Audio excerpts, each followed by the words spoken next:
Joe Lindner, also known as Joesthetics, on 30th of June 2023. This news surfaced that Joe is no more with us, and to be gone at your 30s, this news literally taken aback the whole fitness industry across the globe. Unfortunately, we're reporting the passing of our beloved Joe Lindner. Joe Lindner, better known as Joesthetics, has passed away. It has left everyone in shock, means it's hard for everyone to believe in this because there is no way it could have happened.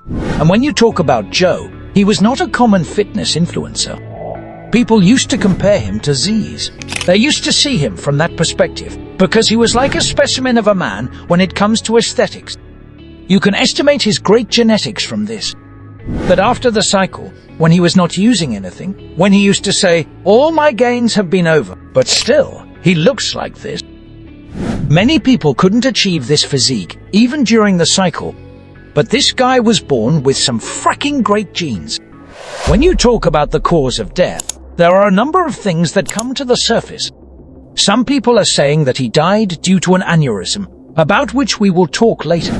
Others are saying because he was a bodybuilder, then it must be steroid abuse. There is a mention of high caffeine and heavy metals being found in his blood work. In addition, he also took COVID jabs, but again, all these things are just speculations because we have not received post-mortem and autopsy reports yet. In this regard, on the Bradley Martin podcast, he provided some information about his steroid usage a few days ago. Have you ever, I don't know how comfortable you are talking about it, but have you ever done more or less? Like, to be honest, I did all kinds of crazy shit, let's say, in the past and stuff. Yeah. I've tried different dosages. Like, the highest kind of test that I ever ran was 750. Yeah. 750, and like I did never use one single compound more than 600 milligrams, or like 700 milligrams 750 test. I personally know people who weigh barely 60 kg and use higher dosages than this without any supervision or monitoring, but they are still alive. Then how would Joe die from that stuff if he was using less than that? And remember, he is talking about 700 or around that milligrams per week. When he was in his prime, or he was doing it for a bodybuilding prep, or he wasn't aware enough that time. He was not talking about his current stack. And there are many people who survive on higher dosage than this. Yes, this is a very subjective matter because it is a part of your genes that many people couldn't be able to take even 300 milligrams because their body doesn't allow them, while in some cases, people easily take more than 1,000 milligrams. So, this is like a very subjective matter. Here I am not saying or defending bodybuilders but no one can die on this dose. I am not saying this at all. What I am trying to tell you is that correlation does not necessarily imply causation, just like steroids. Do steroids shorten your life? Yes. But can they cause death? So the answer is yes and no. In the same way that every year around 8 million people die due to tobacco, due to its overuse, does it shorten your lifespan? Yes. But does it necessary that it is going to take your life? No, because correlation does not imply a causation. So what are the reasons from which you can die from steroids? One reason is very common, and that is if you use heavy androgen, if you use more than necessary, or if you do not do cardio, that is spoiling your lipids. It could be lack of awareness. A coach did not give you awareness. You were not educated enough, or it could be lack of monitoring. If you have been taking such things from a long time, and you are not even getting your blood work done, do you think that all these factors that were in Joe's case? I can't think so. In fact, it was his blood work, his awareness, which was consistently done under the supervision of a doctor, due to which he came to know about heavy metals in his blood, and too in heavy amounts. Did you get the vax? I got the vaccine. Did you really? Yeah. Oh. Even 4. Really? Yeah. Why? Yeah, and also, Brew, you know how it is. This is the same like you go to a party. You were worried about your heart? And you are with the wrong people. All of a sudden, you might do something on this party that you don't want to do because there's these people that are like, you should do it. Dude, so I'm in this place also. I was in this place. We don't need to say where it is exactly, but I was there and my friends said like, we can get it. You should get it, man. And I'm like, you got peer pressured into the vax? Yeah, kind of. Is that what you're saying? I don't like, no. I did blood cleaning twice after all this. I did a plasmapheresis with taking out heavy metals and all that stuff. Oh man, yeah, I did all this. I don't know, this is too controversial probably to say this. Wait, no, say it. I went to the doctor and I did my blood work again because I take my blood work all the time. And then I show it to the doctor and we kind of see these particles and I'm like, what is this? And then this is from this. And I'm like, oh my God. I know you're the kind of guy who for sure you got your blood work all the time. And then you're telling me you got the thing and then you got your blood work and then it was crazy. And this guy's also big into it. So he's like, you need to do a plasmapheresis now. So they poke like a needle into your arm here, which is like a pen, you know, like thick like this, bro. It's unbelievable thick needle. And they take all your blood out, put it into this machine, and then clean it and bring it back. So we did this with the heavy metal cleaning and all this stuff, which supposedly cleaned my blood. I did a D-dimer test and all this. I don't know if you know what it is. It's like this determines like the clotting of your arteries and stuff, like D-dimer, and like my D-dimer was this, and then after all this it was that. And then I did. So did it improve after you got that removal? Did it, twice. I did it in 6 month period, like one time and then the second time. Also expensive as man. Like it's no fun, man. So I was so shocked, and the doctor was like, "You need to do it, man, if you want to like survive after you took these shots, bruh. No way. You need to do this now." Now here they are talking about two things. One is COVID jabs, while the other one is heavy metals. When you talk about heavy metals. So look, that those heavy metals aren't come through that vaccine. If they had come, then thousands of millions of people had injected that vaccine in the world. They would have come to all of them as well. So how do heavy metals come? Well, it depends on your environment. They are like everywhere. A lot of the contribution behind heavy metal exposure in your body is due to unregulated supplements that we use daily. Whether it is a whey protein, creatine, pre-workout fat burner, it could be even like a gainer. That is why it is recommended that always use a certified, globally very tested product. Then the second thing that he said in this interview, that is COVID jabs.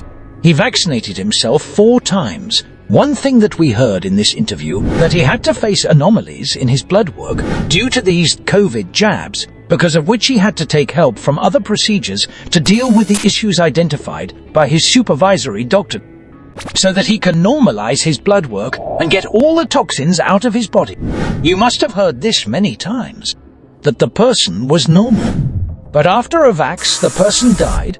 You have seen some instances like this, like once in a blue moon situation, and in Joe's case too. And just because it's a coincidence that he said in this podcast a few days ago that he took 4 doses of COVID vax, after which his blood work got too worse. Many people are relating this to the primary reason of his death, and people who have taken those vaxes have their own experiences. In some cases, they were like pretty fine. But yes, those who had a little bit of immunity issues or their body was predisposed, they say that if they had an autoimmune condition, let's say psoriasis. For instance, if their psoriasis was in remission, it was controlled for a long time, so after jab, it got spoiled and the flares started coming again. You will hear a lot of examples of people who had psoriasis. See, you can correlate this with the fact, let's say if he was healthy and it made him unhealthy, might be because he was genetically predisposed. But again, this is such a subjective matter that everyone's body is different. Everyone's immunity level is different. But because he said this a few days before his death, so to base this thing the main reason of his death, again, correlation does not imply causation. Another reason that is coming to the surface is aneurysm. In aneurysm, your blood vessels, your arteries, which can be anywhere, a section of those arteries' blood vessels become very weak, and because of that weakness, after a certain time, for some reason, it inflates like a balloon and gets ruptured due to the pressure, and as a result of that, death is called an aneurysm. Aneurysm can be caused by multiple reasons. One reason is plaque formation. For example, if plaque build up in your that arteries which are so important for you, or there is a reason, genetic predisposition, there is a reason, higher blood pressure. Another reason is an injury in aorta. When you talk about aneurysm, there are a number of factors which can affect and lead in aneurysm. If aneurysm was the main cause, then how many factors are there? We don't know. Along with this, he also had genetic disorder that was rippling muscle disease. In fact, I discovered Joe by watching one of his videos where he literally created wave action in his chest. And I was like, how on earth this guy is doing that stuff? And I think that became the main reason of his popularity. But what was he think about that? In fact, what were his reservations about that? You need to watch this stuff. Some sort of, it's not a disease, it's like some sort of condition, right? They call it rippling muscle disease, though, as far as I know. Yeah. But technically, it's a cramp. It's a cramp. Yeah. Yeah. Something but not everyone can do that. No. Yeah. But there's nothing bad to the disease, no? Maybe you cramp more? Let's be honest. The muscle is also, the heart is also a muscle. Yeah. And that's my biggest concern that's always. Scary. It's like, what if I have such a bad cramp that my heart gets a cramp? I don't know. It's called a heart attack. Yeah. Yeah, it's not good. It's not good. On one side, where you and I were mesmerizing this, we were inspiring how this guy can create wave action in his chest muscles and other body parts, but actually he was scared of that thing because technically it's like a cramp, and he was afraid of that thing because if this thing was formed in his heart, then he could end up in little arrhythmia or cardiomyopathy. And this was one reason that he neither used to promote heavy androgen exposure in bodybuilding shows and nor used to expose himself to those things. Not good. That makes me scared. That's why I'm also staying away from bodybuilding competitions too much. Yeah. Because I would take all these diuretics. Yeah. And if I just stop eating salt and drink a lot, and then I stopped drinking as well, and you would pee everything out, and then you take a diuretic as well on top, and then you pee even more sodium out. I cannot exist, kind of. I cannot even walk anymore really good. Yeah. So, and that's what's then scary is like, oh yeah, you have this already, and then you dehydrate yourself more. Maybe your heart gonna give up at one point. Yeah, that's scary. But again, because of this rippling genetic disorder, it could have affected a certain percentage of his health. Maybe not. I mean, this is another contributing factor.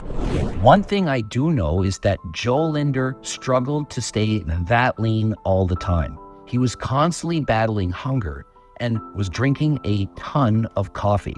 I believe he said at one point he was drinking 4 liters a day. And if the coffee had a lot of caffeine, which is a stimulant, this can dramatically reduce your appetite. There were times where he was taking 4-liter coffee. I don't know. I mean, whether he has confirmed news on this stuff. But as he said, he was helping him for some of his IFBB stuff. So maybe he knew. And you don't know whether that was a decaf or a caffeinated stuff. But this is this could have been a pretty lethal dose. At the same time, he was in single-digit body fat. So we don't know which factor contributed much to his overall longevity. So these are, basic speculations since we don't have an autopsy report yet. And look, even if it comes tomorrow, so you don't know, let's say if he died due to aneurysm, so you don't know which factor contributed more out of the 4 or 5 factors. You don't know what was the main reason. We don't know whether that was heavy metal stuff, whether that was unregulated supplements, whether that was TRD stuff, or maybe the genetic disorder he had. Or maybe he was using a lot of caffeine in terms of pre-workouts, fat burner, and he was in single-digit body fat as well. And for that, how much he was putting his body in trouble, and how much he was making his own fat cells hungry, we don't know anything about it. That is why you never give a one-vector or one-statement solution. Yes, we do know that he was a very educated individual, specifically in terms of training and anabolic stuff. He is one of those talented individuals whose very extreme prediction unfortunately come true. And as a result, he is no more with us. In fact, he did everything to stay strong, to stay healthy, to live long. But unfortunately, the truth is, he couldn't pass even 30 years of age. But still, in such a short time, in such a short span, the achievement he achieved, the name he made, shows how talented he was. Even the whole world, the whole fitness community, the way they gathered after his death, this pretty sums up the achievement and the standard he has set. Now, what is our duty? As individuals, we have to get our blood work done every year. Whether you are a competitive athlete or not, at least you should have known what's going on with you. If you are a bodybuilder or not, it doesn't matter. You need to at least be educated about yourself, so you need to do something. Second thing, I know there are a lot of people who don't work out, who don't train. I am not saying be a bodybuilder, have 20 inches of biceps, but at least in 24 hours, at least 20 minutes, you should do something, some physical freaking effort. At least you are alive. God gave you another day, so take full advantage of it. So do the best you can and stay healthy.